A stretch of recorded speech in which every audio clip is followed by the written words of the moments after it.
tayo ngayon nagbabayad ng bill sa ating tubig sa Escalante Water District. Tingnan nyo ang tao. Ang haba ng pila. Yan. Mula sa loob hanggang dito sa labas ng karsada. Dahil sa hirap ng magbayad tayo na wala pa sila, hindi pa sila gumagamit ng computer. Hanggang ngayon mano-mano pa ang kanilang ginagamit, kaya mahirap ang daloy ng pagbabayad. Napakabagal ng ano ng tao. Kaya pag magmamadali tayo, hindi tayo kaagad makaalis.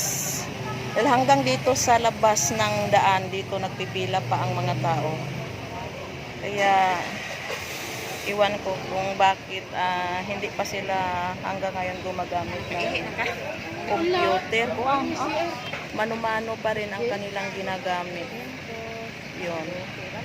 Napakahirap pag ganito ang natin, ang sitwasyon. Pag mamadali tayo, hindi tayo makaalis kaagad kasi maghintay pa tayo kung kailan matatapos ang haba ng pila. Yan. So magtiyaga talaga tayo hanggang kailan matapos. Tayo maghihintay pa rin dito. Kailangan natin ng lang tayo dito, nakatayo. Kasi kulang din ng mga upuan sa dami ng tao hanggang dito sa labas. Kaya sana mabilis ang ng tubig, ang pagbayad ng ang paggamit nila ng madalian na para mabilis ang ng mga tao na hindi masyadong mahihirapan. Ito pong mga tao hanggang dito sa ng gilid nakaupo. Yan.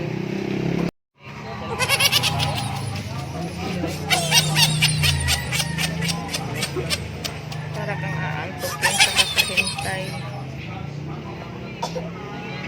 Dami pang tao. Thank you for watching, guys. Yun lang ang masasabi ko. Dahil andito ako ngayon nagbabayad. Ang tagal kong naghihintay. Thank you. Bye.